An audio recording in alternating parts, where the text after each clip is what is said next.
You go to the movies to escape reality. But what if it's just a matter of time before that sci-fi vision of our future becomes reality? In films such as Men in Black, technology exists to erase memories. But now real scientists have had success in doing just that. Also, don't be surprised if you see a package of Soylent at the market, despite Charleton Heston's warning. Science fiction, science fact, and why our brains are wired to accept what we see on the screen. It's Big Picture Science.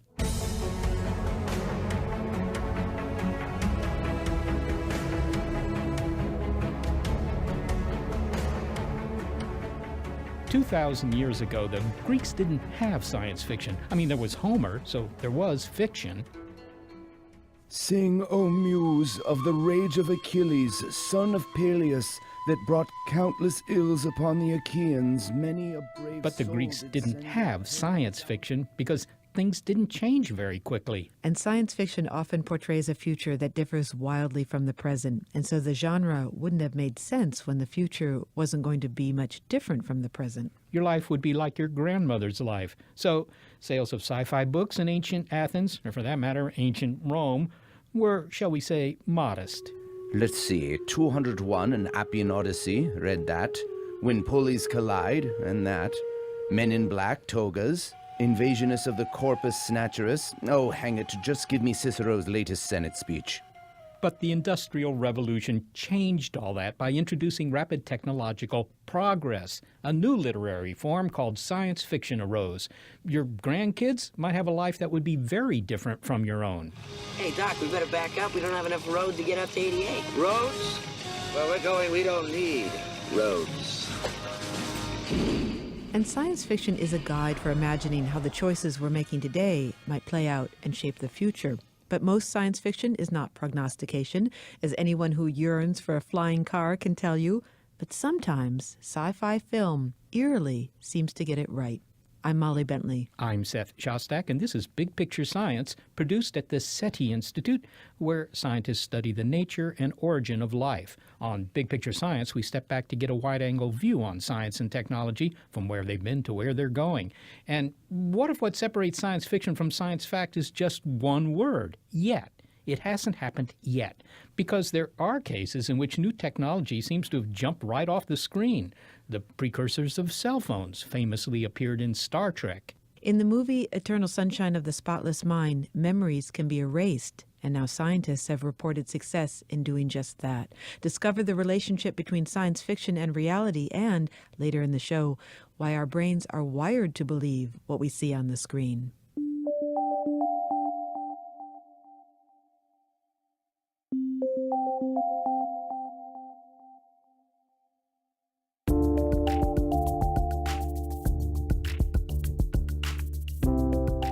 In the movie Eternal Sunshine of the Spotless Mind, an estranged couple in distress after a painful breakup opt for a radical solution. They each use memory-erasing technology and have the memories of one another wiped out.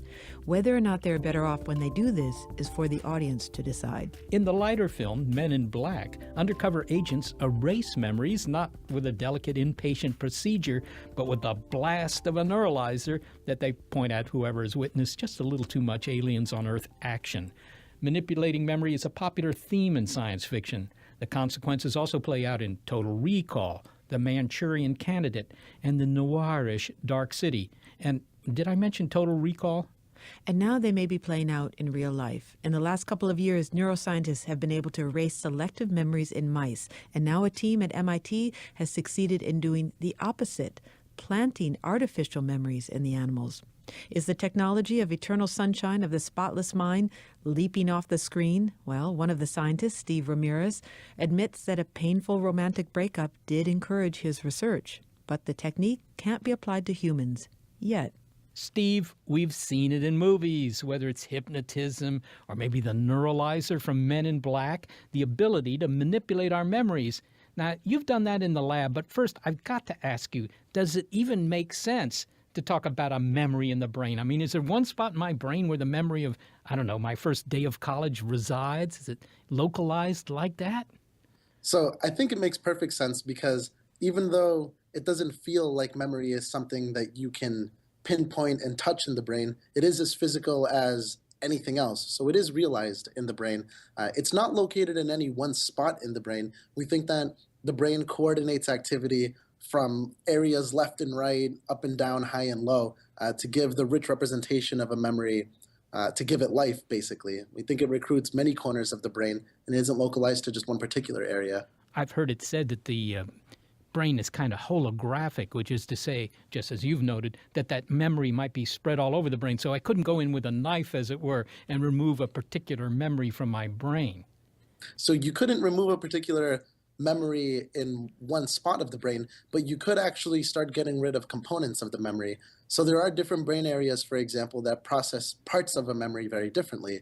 So you could imagine that you could get rid of, for example, the gut-wrenching emotional feeling associated with a breakup, but you could still have the memory of the person that you broke up with and when it happened and how it happened. You could still have that part of it intact. All right.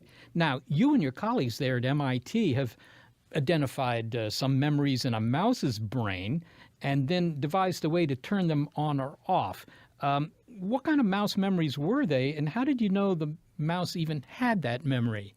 It's a fantastic question. So we can't ask the mice, unfortunately, so we have to come up with some clever ways of indirectly measuring if the mouse is recalling a memory, for example. So we work with the simplest forms of memories in mice. So one example is a fear memory. If you put an animal in a box and you give it a very mild foot shock, it's basically like static electricity, right? It's just surprising. The next time you put the animal back in the box, it runs to a corner and just stays immobilized. We call that freezing because it looks like it's freezing in place. So that's one of the indirect readouts that we have to be able to measure now whether or not the animal actually formed a memory. Is it freezing in an environment or in a box where something bad happened to it? So you knew this memory was there because you created this memory for the mouse. You gave him a little mild electric shock, right? But then you figured out a way for this little guy to forget that. How did you do that? So we actually started off with the opposite, because other groups have been able to actually suppress or even erase very particular fear memories in mice. It's actually remarkable. This is the stuff of eternal sunshine that you hear over and over, and it's possible in mice, for example. We tried to ask the other side of the coin. Rather than erase a memory, we asked, could we go into the brain and activate a memory? Could we actually turn one on artificially? So we were able to find first the brain cells that we thought housed a part of a memory, and then we were able to trick those brain cells specifically to respond to pulses of light. And then we could literally shoot light into the brain, activate those brain cells, which inadvertently now jump-started that memory, which gave us the first proof of principle that we could go into the brain and actually artificially jump-start one particular memory. Wow. Well, you've described that rather concisely, but that sounds really hard because that memory that the mouse had, it's not in one little gob of goo in that brain. It's all over the brain, so you've got to figure out where it is, and then you say, well, I'm just going to turn it on with a bit of light. You're illuminating the whole brain. How do you illuminate just the part that has the memory? So this is where we got lucky, in my opinion, because like I mentioned before, memories are distributed throughout the brain. So we had to find, you can think of it as the golden domino. We had to find the domino that if we were to flick it over, it causes this chain reaction now of recollection, of recalling that particular memory.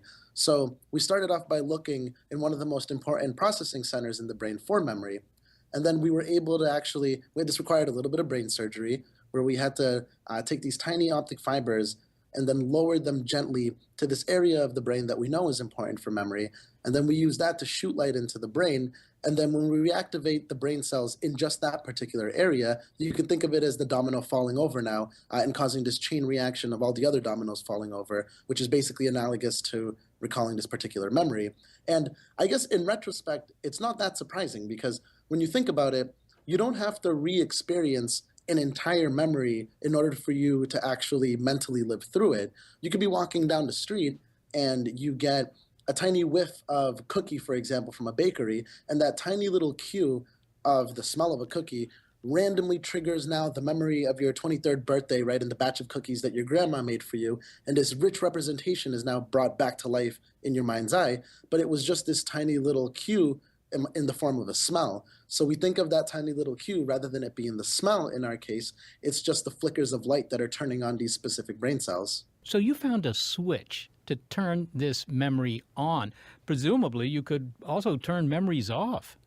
Exactly. So the beauty of this is that we were truly standing on the shoulders of giants here for these particular experiments, because other researchers actually also discovered a switch that we can install in brain cells that, rather than letting us turn those cells on with light, it just does the opposite. It lets us turn those brain cells off with light and thereby now begin to suppress or maybe even erase parts of the memory. Well, that sounds very much like science fiction, I gotta say. Makes me think of the film Eternal Sunshine of the Spotless Mind, in which memories of a failed relationship were erased, and I think that was a motivation for you to get into this line of work anyhow. Or, for me, that neuralizer in Men in Black. You know, there was a small device, they just held it up to somebody's face, and it zapped a whole set of memories. That seems a bit scary. Could you really, even in principle, do something like that? Yes and no. I think in principle, we've already laid down the foundation in animal research that we can tinker with very specific memories by turning them on or off, or even changing the contents of memories. The huge caveat being that this is in mice and in rats, right? Mice and rats still aren't humans. So the question, I think, is not, is it possible in humans? It's, how do we do it in humans in an ethically responsible way? And ideally, in as non-invasive of a manner as possible.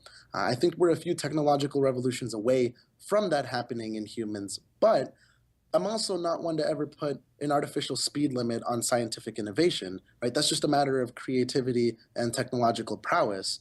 All you have to do is think about bringing your iPhone back 2,000 years and trying to explain to a Roman what it means to have a GPS in your back pocket, every song that you've ever heard in your back pocket, pictures of everything you've ever experienced in your back pocket, and so on. And you would probably get stoned to death for witchcraft, right? Like, it's something that you can't even imagine, the kind of technology that you're carrying in just your back pocket 2,000 years ago.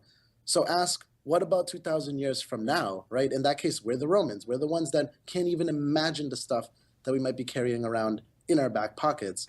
Now, the question of whether or not this is possible in humans, right now, no, it's not, especially using these techniques. But again, I think that it's something that one day will be possible. And the question is, how do we have the conversation now to give us the proper social infrastructure to be able to utilize these techniques in an ethically responsible way? Well, finally, Steve, you know, when you tell people about what you do for a living here, it may sound somewhat Orwellian to them, I would think, that that we could modify people's memories. I mean, our rodents' memories at the moment, but eventually maybe people's memories. I mean, Bob Hope used to sing, "Thanks for the memories," and in a sense, those memories are what Bob Hope was, and what we all are, really. I mean, isn't it true that if we start tampering with our memories, we're tampering with our identities? Yeah, sure. I think that maybe every other generation reinvents how their identities are actually realized. And I mean, think about how much of your identity your iPhone, for example, has become. It's just an extra layer of stuff that we incorporate into our daily routines. Now, with regards to memory manipulation, my opinion on this is that it's probably best used in a clinical setting. So, for example, should memory manipulation ever reach the realm of humans at the level that we're doing it with animals, then you wouldn't give it to Steve who can't get over a 2-week breakup. You would give it to the war veteran who can't sleep and can't begin to integrate himself into a daily routine, for example. Or you give it to the person who's riddled with depression and symptoms of depression, and because of that now is no longer who they used to be. You give it to the person with schizophrenia, for example, who is having particular kinds of hallucinations and so on. So you give it to the clinically relevant population as a new tool now in our arsenal of combating some of these psychiatric illnesses.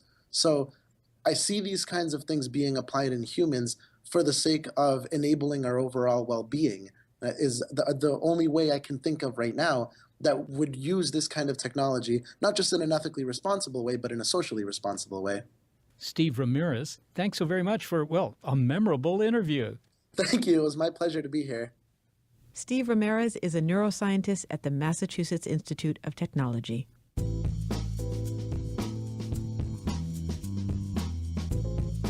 Coming up, you are what you eat. Well, that's a theme played out to chilling effect in the thriller Soylent Green. where what you ate might have been your ground-up neighbors. Now the nutritional drink Soylent is on the market. We'll mix it, drink it, and talk to the company's CEO about his plans to make it a global food next. Also, the perils of the genre of climate disaster films, or cli-fi, in which we trash Earth and shop for a new home elsewhere. It's Science Fiction True on Big Picture Science.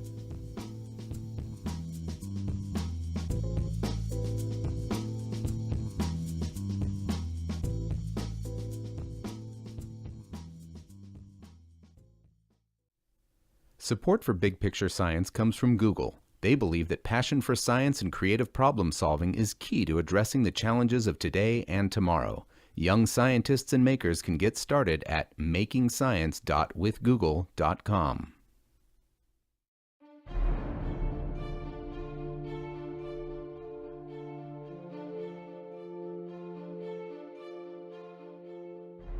We're talking about science fiction films whose central premise seems to have played out in real life. Hungry for more? In the film Soylent Green, the year is 2020. Overpopulation has stripped the planet of its natural resources, air and water are polluted, but people are able to eke out an existence with rations provided by the munificent Soylent Corporation, whose scientists have figured out how to turn high-energy plankton into a global food supply, all packed into a wafer called Soylent Green. It's advertised to be nutritious, if not delicious, and better than red or yellow Soylent. At the end of the film, and this is a spoiler alert for anyone who has not chanced to see this 1973 flick, comes one of the most memorable lines uttered in all of sci-fi. Charleton Heston plays a detective who learns the awful truth about what the Soylent Corporation is really packing into its wafers. You gotta tell them Soylent Green is people! Well, Soylent Green was quite a sci-fi ride, but maybe it's not over. Hi, my name is Rob Reinhart. I'm the CEO and co-founder of Soylent. Soylent comes in a white pouch. Mix it with water and a bit of oil, and you have a meal. And that's not all. It's made by people! People! Yes, people have made Soylent what it is. Well, not the way they literally made it what it was in the film. It's a nutritious drink, according to Rob Reinhart, that can help feed a world that can't feed itself, either due to depleted natural resources or lack of time or ability to scrape up a healthy meal. Rob, thank you for coming to our studio. My pleasure. You've got a bag there of Soylent. What's in that bag? In this bag is the ideal staple meal. This food is designed from the ground up to give you everything your body needs in the precise quantities that it needs. And it's not only designed from the ground up, it is ground up. It is a powder, and you mix it with water, and you down it. What could be easier? So this isn't just a meal. I mean, that's every meal, if you will. You could live on this if you so desired. Now, you say it's the ideal food. I mean, spaghetti carbonara, I think, is the ideal food. How does this compare to that? Well, I'm not sure what that is, actually. I'm not much of a foodie. Food is several things to us. It is primarily, I think, function. If we didn't eat, we would die, and then you couldn't even enjoy your spaghetti.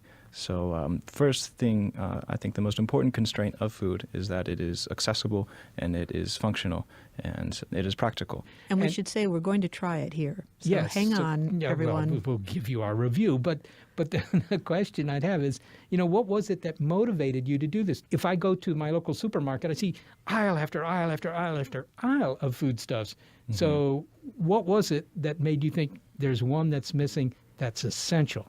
Because there were too many. The grocery stores are too big. They're too complicated. They're taking up too much space. It seems weird that we live in this city with skyscrapers of glass and steel, and we're picking these the reproductive organs of plants from the countryside and carting them in on trucks and having laborers in poor working conditions pick them. All of our other technologies have increased by leaps and bounds over the past few years. Why are we stuck with the same old foodstuffs? So we're going to make some Soylent. Is that how you say it? We'll make some Soylent? We'll drink Soylent, or we'll Let's make some Soylent. Okay, we'll make some Soylent. What do we need to make it? What do you have in front of you there? So in front of me is a pouch of Soylent with the oil bottle. So the oil is separated out. It's actually difficult to powder unsaturated fat. You just add water. And I have a blender to make the mixing process faster. How often do you drink Soylent? Every day. Once a day? 2 or 3 times a day. So it's my staple meal. I use this. I always use it for breakfast. I usually use it for lunch. I often use it for dinner. And what are you eating when you're not eating or drinking Soylent? The rest of the time, pizza, burgers. It looks like a milkshake powder or something. I mean, just powder. Light Sort of tan in color. It'll go with your walls. And I'm pouring in a little oil. What's in that oil? Mostly canola oil. He's reaching for the water. And then algae oil for omega-3 fatty acids. Algae, plants, plankton. All right, well, cheers. Cheers to the future. Yes. That's not bad. No, it's not bad at all. It is vaguely reminiscent of some shakes I've had, I have to say. Yeah, Okay. it's a little grainy, but not only slightly, but it doesn't detract from the taste. How would you describe the flavor, Seth? Maybe a malted milkshake. Malted milk? Malted Almost, milk yeah. a little bit. But on the other hand, the number one ingredient in Soylent is, what is it, maltodextrin? We get a lot from oats, actually. So we get oat powder. We do use maltodextrin. It's meant to sustain you for a number of hours. And protein comes from rice. You've mentioned, Rob, both rice and oats.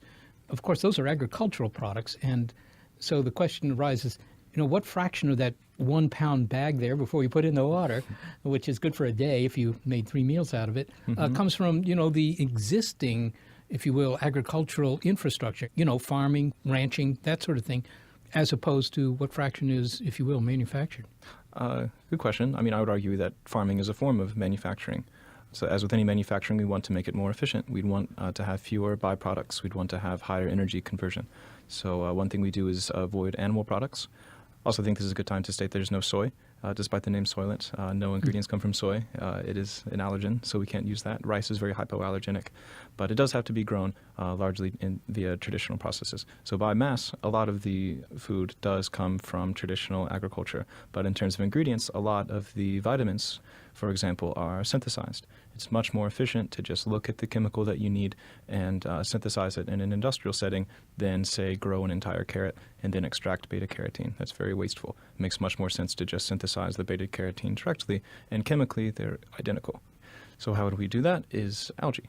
We use microorganisms. We already use the omega-3s from algae because it's much more efficient to engineer these algae to synthesize the omega-3 fatty acids than, say, extract them from fish. What we plan to do is incorporate more and more algae-based protein, which we can grow orders of magnitude more efficiently than traditional agriculture. Well, Rob, on the subject of the name of your product, you say there's no soy in it, but it can't be a coincidence that your name, Soylent, is the same as the Charleton Heston movie Soylent Green. And that was a pretty grim assessment of what overpopulation and food shortage have driven us to do in order to feed the world. Why would you pick that name, Soylent? It seemed very relevant to me. I was actually more inspired by the book, Make Room, by Harry Harrison. In the book, actually, there's no human remains in Soylent. It's made of soya and lentil. It made sense when I was reading it that, the population on the earth is growing and there's only so much land. How are we going to make enough food to provide for an increasing population? But I wonder, you talked about the reason why you drink Soylent, so that you can eat pizza and perhaps burgers and other things. I mean, to supplement your diet, and it sounds like your diet outside of Soylent might be a little questionable in terms of whether or not it's healthy. I'm putting you on the spot a bit there, but let's say. But I'm wondering if this is really a substitute for meals for anyone outside of, say, your demographic. I mean, are you talking about actually feeding the world in the parts of the world where there are serious food shortages, and how would you do that? Absolutely. It's a manufacturing and logistics problem to me. If we can produce enough calories, if we can distribute it far and wide enough, there's enough resources. Who is going to distribute this? I mean, right now, how you receive it is you receive it in the mail, right? It's direct to yes, it's e-commerce, which I think is much more efficient than retail. And then I think it is going to scale through using designer organisms, these microbes, to produce the protein rather than the rice, because there's not enough to go around. But you haven't, taken the approach that the people who are trying to produce, for example, synthetic meat have done, where they want to make a product that is essentially indistinguishable from the kind of meat you buy today at the supermarket. You've made a product that doesn't resemble any other food that I know about except, powdered sugar or something, right? Yeah, I think it's not the right path to try to recreate what exists naturally. I think we can take the technology we have and we can produce entirely new textures, entirely new flavors. I mean, there may be textures in the future which are reminiscent of meat, but why would we be held back by what occurs naturally? It seems very strange. Well, then finally, what are you going to do that last bit of Soylent there in the blender? Will that keep in the refrigerator? It'll keep in the refrigerator for a few days. The powder itself, though, is very shelf stable. It will last for years. Well, Rob Reinhardt, thank you so very much for joining us today. It was my pleasure. Thank you for having me. Rob Reinhardt is CEO and founder of Soylent. Well, something that strikes me is the difference in the research that we've heard about here so far. For example, erasing, implanting memories. That's something that we see in science fiction quite a bit. And in a sense, it's come to pass, at least in mice. But it's technically very challenging to take that kind of work and apply it to humans and to specific memories in humans. But Soylent, now that's another concept from science fiction. We're going to manufacture some sort of universal food. Without the ominous ingredient, of course, in real life. Without the secret sauce. Yeah, exactly. But to me, it seems that the hurdle there is not so much technical. I mean, they've done it. It's not so hard to make it. It's getting it accepted because, now you have to deal with all the social aspects of that. Right. You're asking people to give up their traditional meals such as spaghetti carbonara, one of my favorites, and you're asking them to do this all over the globe. Yeah. Can hardly imagine a romantic dinner that would be well served by pouring powder into the glass and then drinking that. But, who am I? Right. It might be the end to romantic courtship.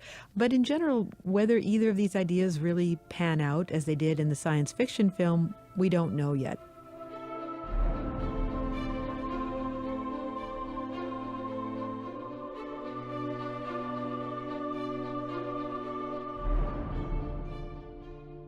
And if we don't want a repeat of the excess and wastefulness of the 20th century, then we need to teach our kids about this planet, not tales of leaving it. There's a new science fiction genre in town. Its signature includes overpopulation, dying oceans, polluted air, rising temperatures, melting glaciers, runaway computer intelligence, whatever it takes to make this planet uninhabitable. Climate fiction, or cli-fi, packs it up in a doomsday scenario for your viewing pleasure. Now, the film Soylent Green had some of the apocalypse criteria, but with cli-fi, the premise is different. We don't make do on this planet, but abandon it for a new one. And that's a dangerous idea, says Jason Mark, editor of the Earth Island Journal. It's an example in which a science fiction scenario simply can't become reality. In an op-ed for the New York Times, he wrote that films such as Interstellar and Elysium suggest that escape is an option when it isn't, and that we should keep in mind the placards held high at environmental demonstrations. There is no planet B. The idea that we're going to somehow catapult ourselves out into the stars, and not just meaning one or two astronauts, but literally this is going to be a life raft for the human race. And I don't want to be a killjoy. I know movies are about fun and movies are about escape. At the same time, it strikes me that it's a little bit of a dangerous delusion, this idea that we're going to somehow find a way for human civilization to transcend this planet. Okay, so you object to this kind of an escape hatch because it maybe lets us off the hook? I mean, maybe you could give an example of a film in which this occurs. Well, Interstellar by the really talented writer-director Christopher Nolan. And some of your listeners might have caught this film because it's really been praised by its very careful, perhaps overly detailed dive into theoretical physics. Neil deGrasse Tyson has said he's a fan. It's gotten a lot of chatter online and in the Twitter sphere for this idea that we'll discover a wormhole in time and space that will allow us to zip to far distant galaxies. I mean, galaxies that are, light years or hundreds of light years or thousands of light years away. And it's a really fun movie. I loved the theoretical physics of it. I loved the three-dimensional wormhole that they went into. I guess the concern, again, is the fantasy that it encourages. It encourages this fantasy that we're going to just have this deus ex machina that's going to somehow come and save us. And I do feel that it's an escapist fantasy that is just too fantastical, and that the dangers that it'll distract us from the much more immediate urgency of stewarding this one and only planet, this third rock from the sun. And I do recall a film of the last year or two, Elysium, in which all the better people got off planet Earth. What happened there? It's unclear exactly what has happened to Earth, but it's clearly a sort of dusty, overcrowded place. I don't think you see a single tree or living green thing in any of the frames. And it's sort of this dystopic reality where most people are just scratching by. Meanwhile, somewhere in near-Earth orbit, evidently in between the Earth and the Moon, there's this wonderful Arcadian space station called Elysium, where the swells get to live in comfort and with top-notch, in fact, almost sort of fantastical medical care that leaves them on the verge of immortality. It's a fable, right? It's a class allegory as much as it puts out a warning about environmental destruction. But again, the idea, which the filmmaker, to his credit, is clearly criticizing in a subtle way, is that there is no escape. We're all in this together at some level.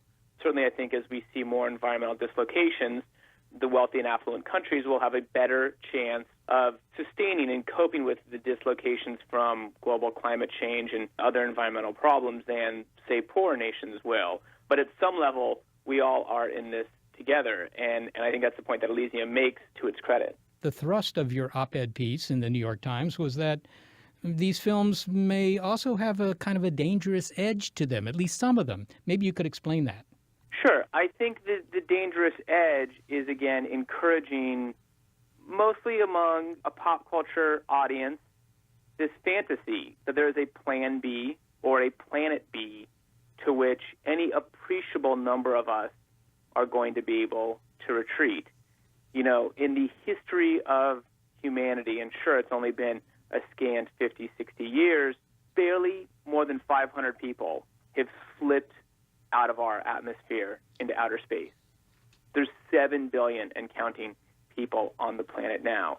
I agree that small space station colonies, a colony on Mars, these could be useful for research, for science, etc. But to suggest, even if it is in science fiction, that they provide any kind of life raft, I think it's dangerous, and I think it distracts us from the far more important work to be done here. Well, Jason, is this a real problem, or is this maybe just a putative problem? I mean, are people really having their minds influenced by these films to the extent that they think, you know, I'm not going to worry about climate change because there's always plan B? In the grand scheme of things, is this our biggest problem, the fantasies that Hollywood might be putting out? No, it's not. I mean, nor is this something I'm spending a great deal of my time and energy worrying about. But we should acknowledge that culture is powerful. There's a give and take there, right? You know, I think these eco-dystopias are a useful, convenient setup for film directors because they're believable. If you read the headlines, it's not much of a stretch imaginatively to think that we could be, in the not-too-distant future, in some real and serious trouble. I point that out by saying there's a push and pull, right, between audience and artist. But yes, at some level, this does, among some viewers, I think, feed into a less than helpful escapist fantasy. But you wouldn't try and stop the production of such films, I take it? Oh, my God. Oh, of course not. Okay. What would I go do on the weekend? Yeah, well, there is that. Well, let me just put it to you this way then. Jason, I agree with you. We're not likely to get a very large number of people off this planet in the next 50 years, maybe not the next 100 years. But if you look beyond that, we're going to run out of some very essential commodities, if you will, here on Earth, namely some elements like copper, zinc, whatever, and platinum that are essential to our gusto-grabbing lifestyle. So eventually, either we get off the planet or we resign ourselves to a very low-grade form of existence here. Don't you think that that's eventually going to prove true? I don't, actually. I think that the idea that we're going to go to Mars or the Moon to mine essential elements and then bring them back here, it's kind of like a Rube Goldberg machine. It's employing 6 or 7 complicated steps when 1 or 2 simpler steps would do. The most obvious ones, and this is a socio-political problem, and it's not something that science is going to crack anytime soon, but is first arresting and then decreasing human population numbers. You know, nobody has a crystal ball. Nobody knows what a sort of quote-unquote sustainable human population is, but I would hazard to guess that it's below 7 billion people. So it's going to be more of an imperative than ever in the 21st and 22nd centuries to halt human population growth and then have a humane, conscientious, and thoughtful policies in order to then reduce human population so that we do not run into those acute resource scarcities. Well, bottom line then, Jason, I think everybody is well aware that Hollywood certainly doesn't always get it right when it comes to the facts. That's not the business they're in. But I take it from what you're saying that this is one case where when they get it wrong, it might have real consequences which are maybe not so salubrious. I think that's right. And I think, again, the consequences are that it distracts our attention from thinking of the other solutions, the simpler solutions, the more elegant solutions for finding a way to balance human appetite against the needs of the other critters that are out there and the rest of the ecosystems. And in doing so, hopefully create for as many people as possible a wonderful lifestyle here on planet Earth. Jason Mark, thanks so very much for talking with us today. Thank you. I really appreciate it. Jason Mark is the editor of Earth Island Journal. Coming up, don't blink. Nope, wait, do blink. It's what helps us deal with the illusion created by film editing. Our brains may be wired to accept what we see on the big screen. It's Science Fiction True from Big Picture Science.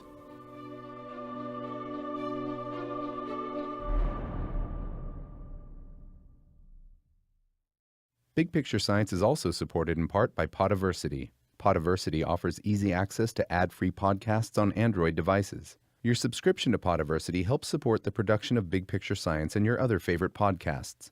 Follow your favorite shows and have new episodes downloaded automatically to your Android device.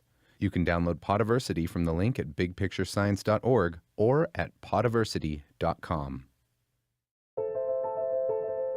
Okay, well, maybe abandoning Earth in search of another home is an unrealistic premise. But then again, maybe that idea is no more outrageous than the fact that we accept what we see on the movie screen at all. I mean, think of it. You're sitting in a darkened theater, removed from all that is familiar in your daily routine, and you're gazing upon images of people and aliens and cars 5 times bigger than real life, although we don't really know how big the aliens are, and they're running around, shooting laser guns and maybe flying through the air, and you go along with it. Or what might be even weirder than all that, maybe even weirder than the idea that memory manipulation in movies could really happen, is that the sequence of what unfolds on the screen is one that just never happens in real life. Consider, you're looking at the moving image of waves crashing on a beach, and then suddenly you see a close-up of Kate Winslet's face. That's a jump cut in film, and one that would never happen in real life, and yet we accept it without protest and just lose ourselves in the story. Why this is odd. After all, Homo sapiens have had their brains much longer than filmmakers have made attempts to entertain those brains, and yet our brains seem strangely well prepared to handle the hardly real happenings on the screen. Cognitive neuroscientist Jeff Zaks at Washington University in St. Louis can explain. Flicker, Your Brain on Movies is the title of his book. Our brains evolved not to go to the movies. Certainly movies have only been around for about 100 years, not even to read literature or even understand our friends' stories. They evolved to deal with this complex, high-bandwidth, real-world environment. And it turns out that then if you're going to try and do things like understand stories or go to the movies, that it's adaptive to reuse a bunch of the engineering that evolved to deal with the real world. Then all you got to do is shut down those final output pathways that would get you to actually behave in a way that's not functional if the situation isn't interactive. I kind of wonder, when I go to a movie, of course, I'm making a decision. This is what I'm going to do. I'm going to go see this movie. And not only that, but I have a pretty good idea generally about what the movie's about, what kind of story it is, and maybe even something about the plot or whatever. When I have a dream, those are usually unplanned. I wish I could plan my dreams, but I can't. So I sort of wonder, when I go to the movies, does my conscious brain kind of recalibrate things and say, okay, this is going to be 2 hours of fiction, don't get too shook? I think that's right. I think that parts of your brain kick in to say, this is fiction. We're going to override some of the normal processing that we would do to keep you from doing things like, jumping up and punching back when that fist comes flying out of the screen. But if you look, at little kids, they don't do that so well. I mean, there are other populations, and even if you look at adults, if you look carefully in the theater, when stuff looms up, people flinch. So we're not perfect at inhibiting this kind of stuff. Let's take a specific example here. Many people will have seen the film Gravity. in which George Clooney and Sandra Bullock are kind of being victimized in orbit. They're astronauts and they're having trouble. Now, not too many of us have been astronauts, and yet we can totally get into this film. I mean, I found that I was in it, and here these guys are weightless, zipping around the Earth every 90 minutes, and yet, I could feel what it was like with these guys. That just strikes me as remarkable somehow. Two of the things that are amazing about it are that you can get so much of the emotion of those character situations off of their faces through those helmets. And second, that you can get such a feeling of vertigo and of being pushed around just from that visual stimulation. The filmmakers have said really interesting things about both of those. On the faces, basically, most of what you see in that movie, other than the faces, is CG. It's computer-generated animation. But they were convinced that the faces couldn't be faked. And the second is they were convinced that they really had to get the physics of the movement of the bodies right. Well, that's an interesting point, because I do occasionally serve as a science advisor to films, science fiction films. Normally they want to know, what the aliens look like or why they're here or what kind of weapons they have. The kind of questions asked me. But my experience has been that I will redline the scripts, or I will suggest changes, saying that, this violates physics or whatever. And, they'll listen sometimes, but in general, in fact, always, scientific accuracy takes a back seat to the storyline. But I don't think it matters, because it seems that our brains are willing to accept it all. Or maybe we just consciously don't care. So first of all, scientific theory taking a back seat to the storyline, heck yeah, if this is fiction. But I want to make an important distinction between theory and what it looks and feels like. So we have to be pretty modest about our ability to reason out how the world works. And so in the context of a fast-moving drama, if somebody presents me with a logical inconsistency or a violation of facts that I know about the world, that might slide by. But if things bounce wrong or fall wrong, or if you don't capture the physics of how things move very well, we're very good at detecting those kinds of violations under the right circumstances. And we have to be, because in order to move around the world and not bump into stuff, we've got to be able to process that kind of information accurately with really high resolution and really robustly all the time. Yeah, well, that's something we're obviously very good at. We wouldn't be walking the planet if we weren't. You write that one of the reasons moviegoers confuse fact and fiction is that our brains are model-building machines. And I don't think you're referring to balsa wood airplanes. What do you mean by model-building machines in this context? Yeah, so there's an old idea in psychology and artificial intelligence that the way that you understand something is by translating it into basically a bunch of sentences or computer programs that describe the thing. And I think a much better way of thinking about how we understand is to say that you translate what you're experiencing into a set of models in your head. And so those models, they have some of the properties of pictures. They correspond part by part and element by element to the real world. But they also have some of the properties of models, like Lego models, like that there's componentiality. You can take stuff apart and recombine it. And there's good reason to think that what it counts as understanding a situation that you're living or watching on the screen or reading a book about is to construct a model of that situation that captures the parts that are going to be relevant for predicting what's going to happen in the future and for reasoning about why things happened and for being able to communicate that to your friends and neighbors.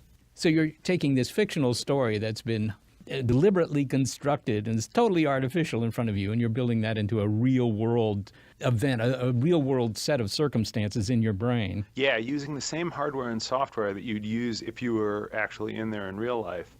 And this is just a really valuable ability because the bandwidth of the signal that we're confronted with every moment is just huge. The amount of visual information, and then there's auditory and touch sensation and all the rest. It's just huge. And so we've got to do a bunch of abstraction. We've got to do a bunch of chunking. We've got to get it down to meaningful units of a size that are manageable in terms of the information processing capacities of our central nervous systems. I'd like to address one specific of movie making, and that is cuts. where you see some panorama of the desert, right? And you see some camels off in the distance, who knows what. And then suddenly you cut to a close-up of Omar Sharif squinting into the sun. Now, that's the kind of experience that is very common in the movies, a jump cut, if you will, but that never happens in real life. I'm never standing on top of a mountain looking at something far away and then suddenly jump to, 5 feet away from some guy's face. And yet we fully accept that. How can we accept something that's never, ever happened to any hominids? Yeah, well, farther back than hominids. I mean, the crazy thing about movies is that in our whole evolutionary history, it was never the case that you're staring at something and it's replaced instantaneously across your whole visual field with something completely unrelated. And so, in 1900 plus minus, when that first occurred, Lumiere brothers first showed their audiences in Paris films, why didn't all their heads explode? And yeah, it's true that the visual world never changes discontinuously out from under us. But we blink about every couple seconds. We move our eyes in these rapid ballistic eye movements called saccades about 3 times a second. And during a blink, you're functionally blind for a third of a second. During a saccade, you're functionally blind for tens to hundreds of milliseconds. And so your brain evolved to deal with a situation where that's your normal visual experience. And on top of that, stuff does come in front of you and occlude your view. You may get distracted. You may move your head and your body. And so our visual systems did evolve in an environment where they were getting patchy, interrupted, discontinuous input. And it turns out that good film editing hides in those cracks that the system had to build in to deal with that discontinuity. That's very interesting that we really are kind of hardwired to be able to accept this kind of cutting. It seems to have gotten faster and faster over the past couple of decades when I was younger. And that's largely a technical thing, I think. It used to be that, scenes would run long. I mean, you would never have a shot that was less than, 5 or 10 seconds. And now, it's very rapid fire. You're indeed right. Editing has gotten faster and faster. But one crazy thing is that it's happened twice. So in the days of silent films, shots started off long, 10, 20 seconds on average, and then went down and down and down to just a few seconds long. And then when sound came in, it reset. They got long again. And now, only recently have we come back on average to the same brevity of shot that we had in the 20s before sound became ubiquitous. Well, Jeff, finally, I'm just kind of interested in whether this experience that we have by going to the movie is something that we obviously crave. We like to do it. Depends very much on the technology. I mean, if we make the films more realistic, Gravity, for example, shot in 70 millimeter in 3D, that means there are more pixels on the screen, right? And you get that 3D experience too. Does that help? I mean, when I was a kid, there was Cinerama. And then, 3 projectors running all the time. And they would use it to, take you on roller coasters or other kind of non-story experiences with the idea being that would be good enough. Smell-o-vision. Yep. All these things. Do they really help or does it really not matter? I love the way a bunch of these technologies keep recurring. So what usually gets called 3D, which is really stereoscopic presentation, presenting different images to the 2 eyes to give the illusion of depth, that came up for the first time super early in the 20s. And then integrating smell, there are all these techniques for vibrating the seats. There's no doubt that all those technologies are really cool. And one thing I've worried about is whether brain stimulation is going to get integrated into the cinema experience.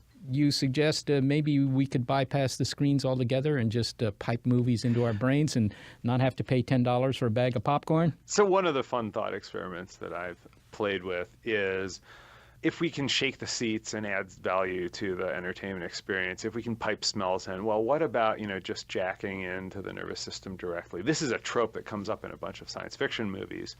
But there are all these brain stimulation techniques that are online now and are being used for research. And you could think about the degree to which those might be honed in a way that would allow them to be integrated for entertainment. That's not going to happen next week or the year or next year. But I fundamentally think that entertainment and movies in particular are us messing with our brains.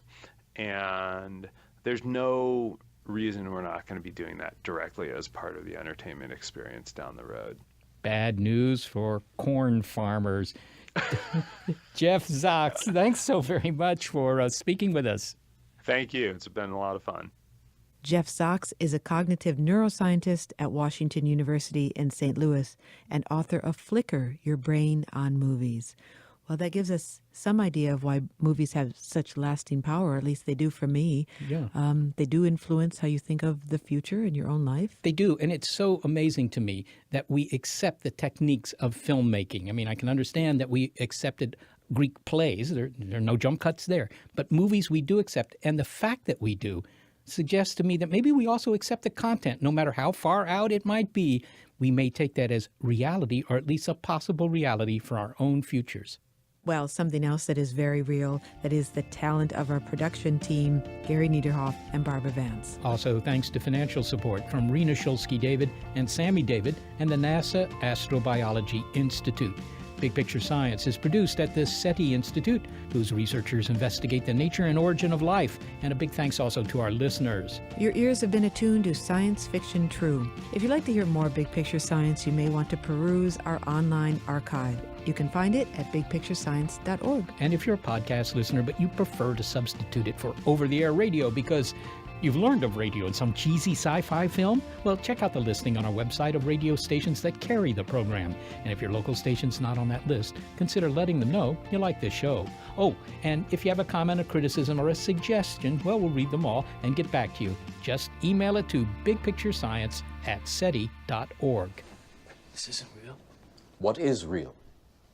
How do you define real? If you're talking about what you can feel, what you can smell, what you can taste and see, then real is simply electrical signals interpreted by your brain.